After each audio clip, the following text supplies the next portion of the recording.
सर्व Akola police total सर्व पोलिसांची तक्रार सर्व अकोला पोलिसांची यासाठी चौकशी झाली पाहिजे। जर मला न्याय द्यायचा असेल ना महाराष्ट्राच्या मुख्यमंत्र्यांना, तर मला जिवंतपणे द्या, मेल्यावर नका देऊ। यांचे सर्वांचे सीडीआर काढा। आरजे हॉटेलला हे गळाभेट कशी घेऊ शकता आरोपीची?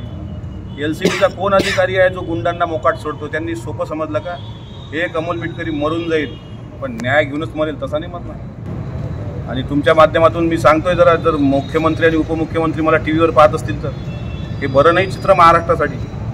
अशा प्रकारे जर खुनशी लोक सत्तेमध्ये तुम्ही बसवले त्या राज ठाकरेंच्या पक्षासारखे, महाराष्ट्रात आग लागेल, आग। गोरगरीब लोक मरून जातील। इथं काय केलं अकोला पोलिसांनी? खलरक्षण आहे, सदनिग्रहण आहे।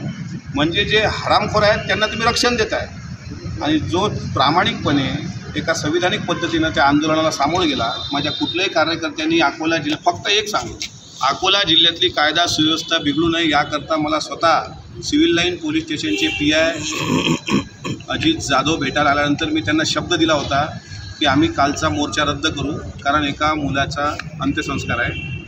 मी आमच्या जिल्हाध्यक्ष कृष्णराव अंधारे यांना सांगितलं आणि विनंती केली की तो कालचा मोर्चा रद्द करा। एका शब्दात राष्ट्रवादीने तो रद्द केला। एवढी नैतिकता आमची, का?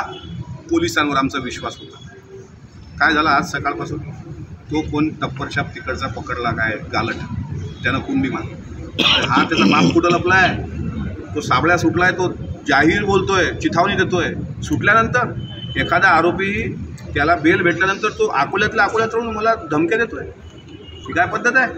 हे नाही खपून घेणार, बाकीचे आमदार खपून घेतील पण अमोल मिटकरी नाही खपून घेणार। मला ते बोलले तो मारायची सुपारीच घेतली ना, पण तो कोणाच्या भरोशावर मारतोय?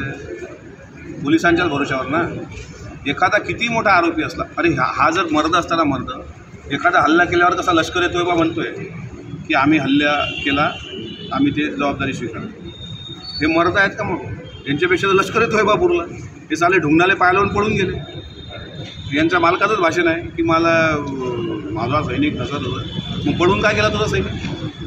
त्याच्यात दम होता आणि तो एका बापाची अवलाद होता, तर तिथंच त्यानं थांबायला पाहिजे। साला ढुंगणाला पायलावून पडतो आणि तिथून घरातून देतो का धमक्या आम्हाला? मर्द तो असतो तो समोरासमोर फिरतो। सांग कुठं यायचं? एकटा ये, पण तुझी ते रानडुकरं नको आणू शकू, एकटा ये, एकटा तुझ्या माईनं दूध पाजलं असं, आणि मग अमोल मिटकरीशी भेट ना। माझ्यावर काय नीच बोलता बोलता आम्हाला येतं। जर जास्त संस्कृतीच्या बाहेर बोललो तर पक्षातून हकालपट्टी होईल माझी। पक्षाची ही विचारधारा नाही, अमोल मिटकरी बाहेर बोलला हकालपट्टी। राजकारणाच्या भरोशावर नाही सर। माझा फुलेशाह आंबेडकर शिवाजी महाराजांचा विचार महाराष्ट्रात जिवंत आहे। अकालपट्टी होईल, हे गोळ्या मारतील, हे गोळ्या मारणार आहेत मला आज। अकोला पोलीस त्यांच्या रिव्हॉल्वरच्या 6 गोळ्या अलर्टवर ठेवल्या आहेत। माझा मृत्यू जर झाला तर त्याला कर्णबाळा दोषी जितका असेल त्यापेक्षा जास्त अकोला पोलीस दोषी असेल, हे तुमच्या प्रसारमाध्यमांसमोर मी सांगतो। जर त्याला आवरत नाही, तुम्ही साला उघडा प्रेस घेतोय, कोणाच्या बरोबर हिंमत करतोय, हरामखोर, त्याला आवरा, त्याला आणा मुसके आवडून, मग बोलवा मला चर्चेला। मी उठतच नाही आज, काही होऊ द्या। ठळक घडामोडींसाठी देशोन्नती न्यूज चॅनलला सबस्क्राईब करा आणि बेल आयकॉन प्रेस करा।